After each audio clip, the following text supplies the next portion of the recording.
বাংলার নতুন ভোটাররা কি মমতাকে ভোট দেবে? তার কারণ আমরা দেখছি নতুন যুব সমাজের জন্য একটা ভাতা উনি এনেছেন। আপনার কি মনে হয় তারা কি ভোট দেবেন? যদি ভাতা দিয়ে যদি হয়ে যেত তাহলে তো সঙ্গে ভাতা দিয়ে তাহলে সিপিএম 34 বছর পরে আর যেত না। এই তৃণমূলের যে সাম্রাজ্য, হয়তো আপনাদের মিডিয়া ছিল না বলে সাধারণ মানুষ জানতে পারছে না। যদি তাদের মিডিয়া যদি থাকতো, এরাও কিন্তু সন্ত্রাস কম করেনি সিপিএম, তো তারাও 34 বছর পরে যেতে হতো না ভাতা এসব দিয়ে। আর আজকে আপনারা এখানে দেখতে পাচ্ছেন, এখন আমাদের এটা বিরোধী দল, কিন্তু আমাদের মনে হয় এটা শাসক দল। তৃণমূলের আজকে প্রচারে দেখুন এরকম মানুষের সমাগম হবে না, ঠিক আছে? তো এটা নিশ্চিত 2026 তৃণমূলের বিসর্জন। এটা আমরা ভারতীয় জনতা পার্টির দিক থেকে দেওয়াল লিখন শুরু করে দিয়েছি। যবে মোদিজি এসে বিএড থেকে আমাদের রূপরেখা তৈরি করে দিয়েছে এটাই।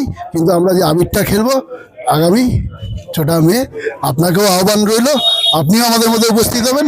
বাংলার সাধারণ মানুষ হিসেবে, একটা নারী হিসেবে, নারীর সুরক্ষা হিসেবে এইটুকুই দায়িত্ব দিয়ে বলতে পারি, দেখুন অন্যায় হলে তার যা করা দরকার প্রশাসনিকভাবে প্রশাসন করবে।